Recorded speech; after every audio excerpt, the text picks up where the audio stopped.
हम class 12th business studies का chapter 4 planning पढ़ रहे थे।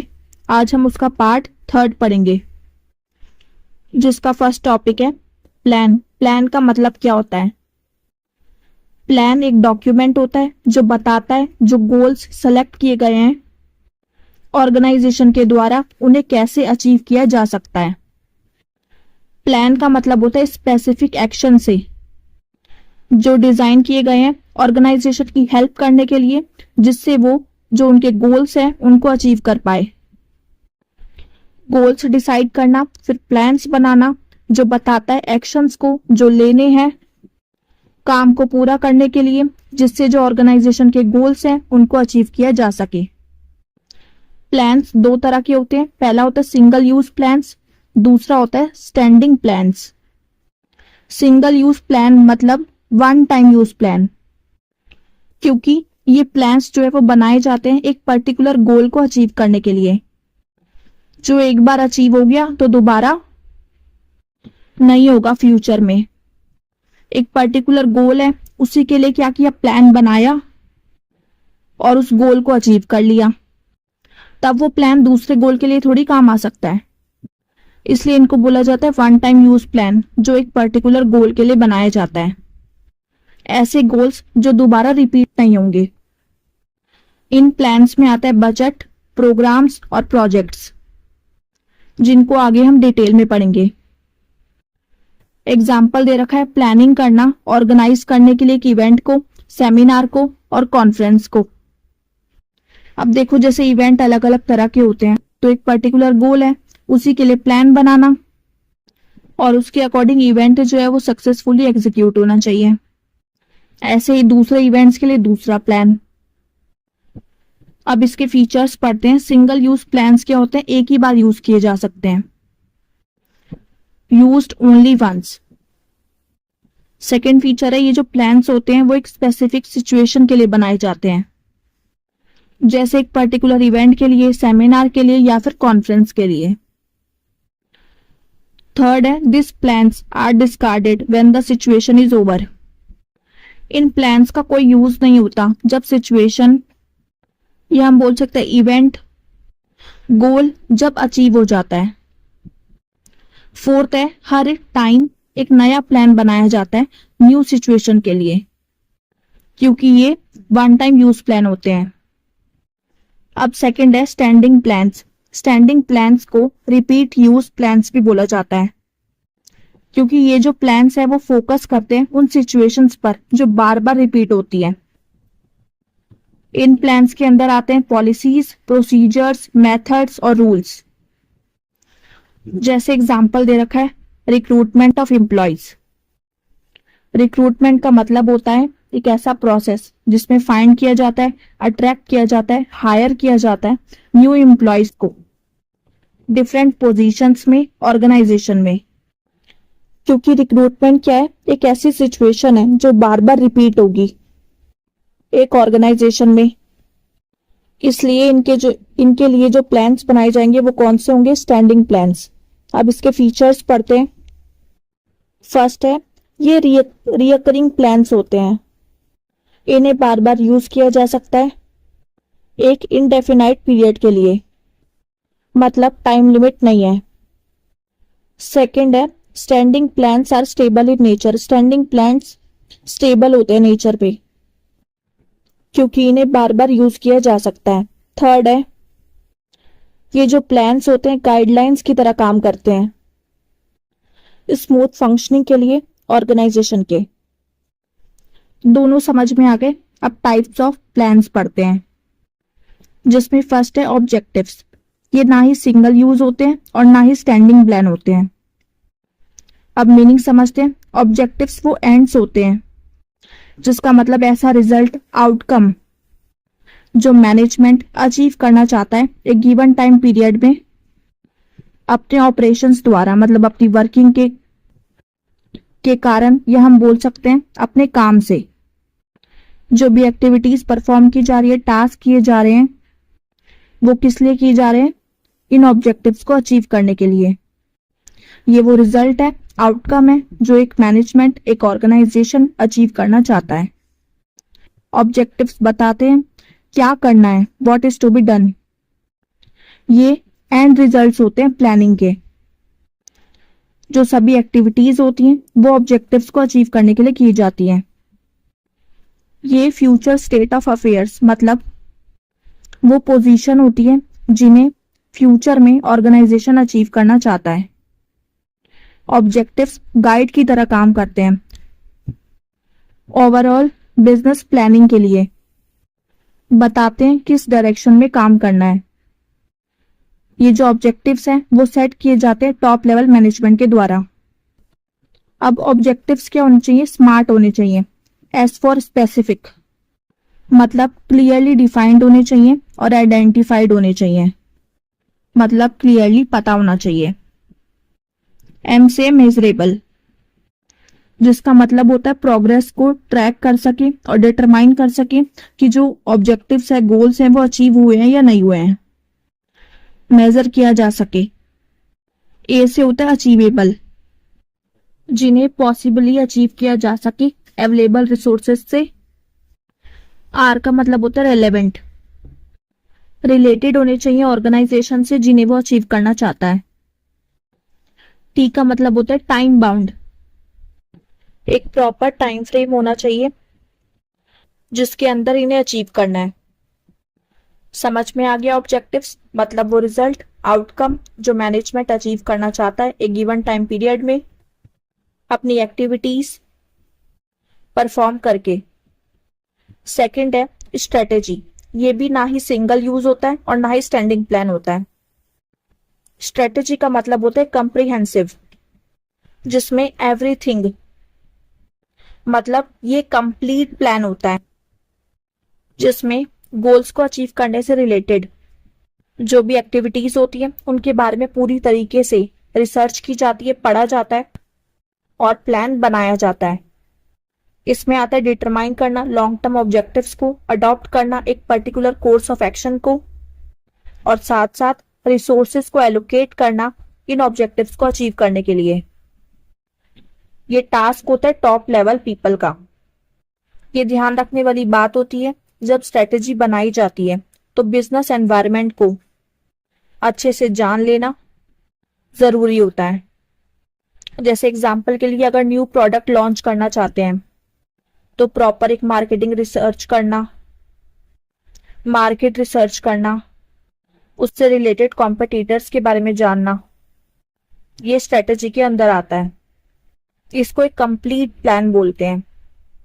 जैसे एग्जांपल दिया हुआ है प्रोडक्ट से रिलेटेड एडवर्टीजिंग, मीडिया को चॉइस करना, सेल्स प्रमोशन टेक्निक्स के बारे में plan banana, channel of distribution कौन सा यूज करना है ये डिसाइड करना।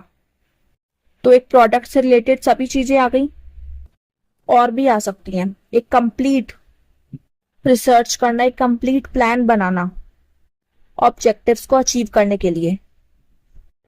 थर्ड होता है पॉलिसीज जो होता है एक्सटेंडिंग प्लान मतलब रिपीट यूज प्लान। पॉलिसी का मतलब होता है कि ऑर्गेनाइजेशन का एक जनरल रिस्पॉन्स क्या होगा एक पर्टिकुलर प्रॉब्लम को लेकर या सिचुएशन को लेकर। सिंपल वर्ड्स में बताएं तो इसका मतलब होता है ऑर्गेनाइजेशन का अपना तरीका कि वो किस तरीके से प्रॉब्लम्स को हैंडल करता है। पॉलिसी का मतलब होता है डिफाइन करना ब्रॉड पैरामीटर्स को जिसके अंदर मैनेजर फंक्शन कर सकता है, वर्क कर सकता है, अपना तरीका अपना सकता है प्रॉब्लम्स को हैंडल करने का। पॉलिसीज बताती है, डिस्क्राइब करती है कि वर्क को कैसे करना है। ये सभी लेवल द्वारा बनाई जा सकती हैं, टॉप लेवल, मिडिल लेवल और लोअर लेवल। पॉलिसीज बनाई जाती हैं, ड्राइव की जाती हैं ऑब्जेक्टिव्स में से कंपनी के।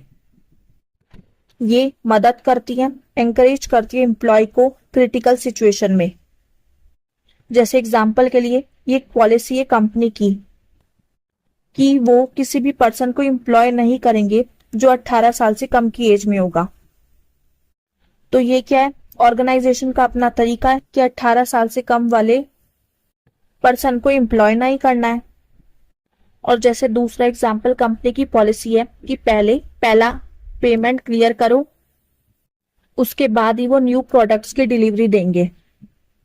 अगर पहला पेमेंट क्लियर नहीं होता है तो वो न्यू प्रोडक्ट्स की डिलीवरी नहीं करेंगे। फोर्थ प्लान है प्रोसीजर्स। ये एक स्टैंडिंग प्लान होता है, रिपीट यूज प्लान। प्रोसीजर्स क्या बताता है, रिक्वायर्ड स्टेप्स क्या लेने हैं, रूटीन स्टेप्स क्या है जिनसे एक्टिविटीज को कैरी आउट किया जा सके। सिंपली जो बताएं, ऐसे स्टेप्स बताएं कि एक्टिविटीज को कैसे करना है। इनको एडवांस में बनाया जाता है फ्यूचर कंडीशंस को हैंडल करने के लिए। ये एग्जैक्ट मैनर बताते हैं, ऐसा तरीका बताते हैं जिसमें कैसे वर्क को परफॉर्म करना है। ये स्पेसिफाई किए जाते हैं क्रोनोलॉजिकल ऑर्डर में, एक सीक्वेंस में। जैसे एग्जांपल के लिए प्रोसीजर बताना, recruitment of employees in an enterprise. Steps बताना कि कैसे एम्प्लॉयज का रिक्रूटमेंट करना है एक एंटरप्राइज में। इसके फीचर्स हैं सीक्वेंस ऑफ स्टेप्स कि कैसे डिफरेंट एक्टिविटीज को कैरी ऑन करना है। सेकंड है ये किसके लिए होते हैं, इनसाइडर्स के लिए होते हैं। थर्ड, मोस्टली क्रोनोलॉजिकल ऑर्डर में होते हैं। ये जो सीक्वेंस ऑफ स्टेप्स बनाए जाते हैं वो पॉलिसी को लागू करने के लिए बनाए जाते हैं और अचीव करने के लिए प्री डिटरमाइंड ऑब्जेक्टिव्स, जो पहले से ही ऑब्जेक्टिव्स बनाए गए हैं उनको अचीव करने के लिए स्टेप्स। फिफ्थ है एग्जैक्ट मैनर बताना, किस तरीके से एक एक्टिविटी को परफॉर्म करना है गोल्स को अचीव करने के लिए। प्रोसीजर सिंपल है, स्टेप्स बताते हैं, रूटीन स्टेप्स कि कैसे एक्टिविटीज को परफॉर्म करना है। फिफ्थ प्लान है मेथड। ये एक स्टैंडिंग प्लान होता है, रिपीट यूज प्लान। मेथड मतलब तरीका, जो एक फॉर्मलाइज्ड मतलब ऑफिशियल फिक्स स्ट्रक्चर होता है। ये हम बोल सकते हैं सिस्टमैटिक तरीका रूटीन और रिपीटेटिव जॉब्स को परफॉर्म करने के लिए।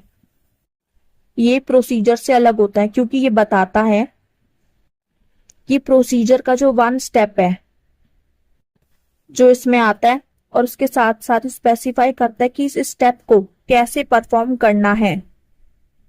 मेथड तरीका बताना, और जब राइट मेथड को चुनेंगे तो उससे क्या होगा, टाइम भी बचेगा, मनी भी बचेगा, एफर्ट्स भी सेव होंगे और क्या होगा, एफिशिएंसी इंक्रीज होगी। जैसे एग्जांपल दे रखा है, डेप्रिसिएशन को वैल्यू करने के लिए कौन सा मेथड यूज करें, स्ट्रेट लाइन यूज करें या डिमिनिशिंग बैलेंस मेथड यूज करें। तो इसमें क्या बता रहे हैं, मेथड कौन सा यूज करें, राइट मेथड क्या होगा। अब इसके फीचर्स हैं, मेथड्स अलग अलग होते हैं टास्क से रिलेटेड। सेकंड है, अगर राइट मेथड को चुनेंगे तो क्या होगा, टाइम बचेगा, मनी बचेगी और एफिशिएंसी इंक्रीज होगी। थर्ड है स्टैंडर्डाइज्ड वे, मतलब ये एक स्टैंडर्ड तरीका होता है जिसमें टास्क को कैसे परफॉर्म करना है ये बताया जाता है। सिक्स्थ प्लान है रूल्स। ये क्या होता है, स्टैंडिंग प्लान होते हैं, रिपीट यूज प्लान। रूल्स हम कह सकते हैं इंस्ट्रक्शंस बताना, एक स्पेसिफिक स्टेटमेंट जो बताती है क्लियरली क्या करना है और क्या नहीं करना है। सिंपली ये इंस्ट्रक्शन देती है, गाइड करती है कि कैसे बिहेव करना है।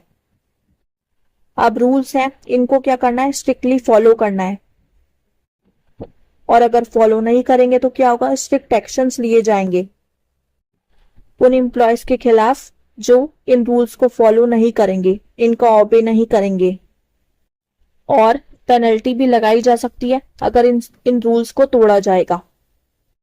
जैसे एक ऑर्गेनाइजेशन में रूल है, no smoking in the organisation, smoke नहीं करना है, और नो पर्सनल फोन कॉल। तो ये क्या होते हैं, स्ट्रिक्ट रूल्स होते हैं जिनको फॉलो करना होता है, और अगर फॉलो नहीं करेंगे तो क्या होगा, पेनल्टी भी लग सकती है। ये क्या होते हैं, जनरल इंस्ट्रक्शंस होते हैं ऑर्गेनाइजेशन के, जो बताते हैं क्या करना है और क्या नहीं करना है। रिजिड होते हैं, स्ट्रिक्ट होते हैं और कंपल्सिव होते हैं, कंपल्सरी होते हैं। और ये जो रूल है ये क्या होता है, सिंपलेस्ट टाइप ऑफ प्लान होता है। सेवंथ प्लान है प्रोग्राम।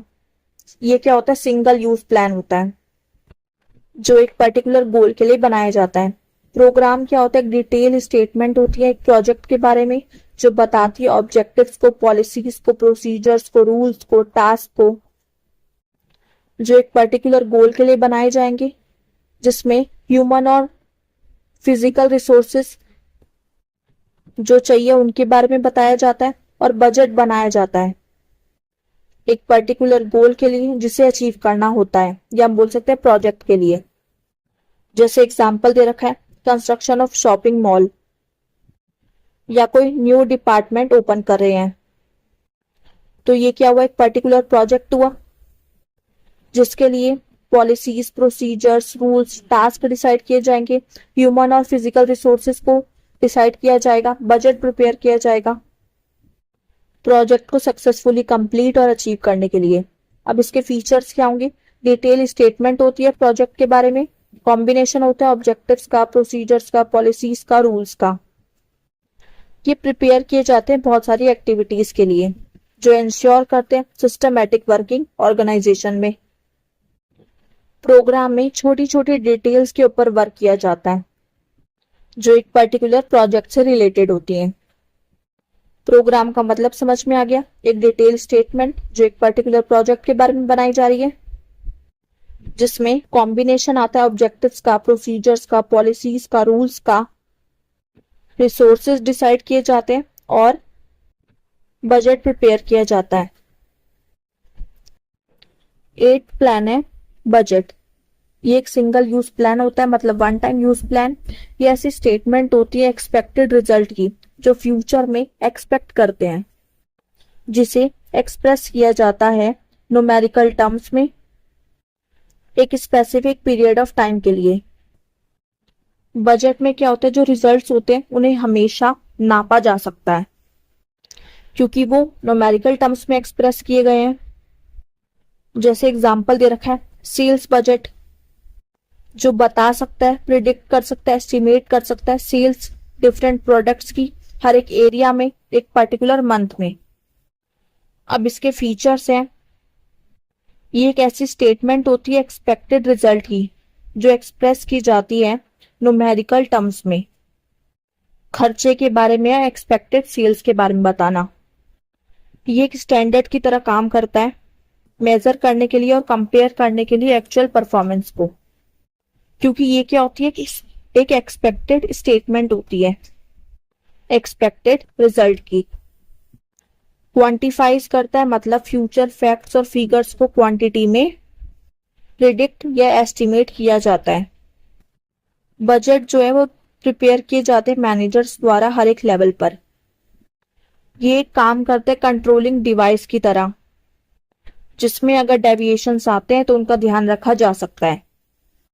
सभी प्लान्स हमने पढ़ लिए, इनको अच्छे से समझना, थोड़ी कंफ्यूजन हो सकती है पर प्रैक्टिस क्वेश्चंस करना, जिससे क्या होगा जो थोड़ी बहुत कंफ्यूजन भी होगी ना वो भी दूर हो जाएगी और ये जो प्लान्स हैं वो अच्छे से समझ में आ जाएंगे।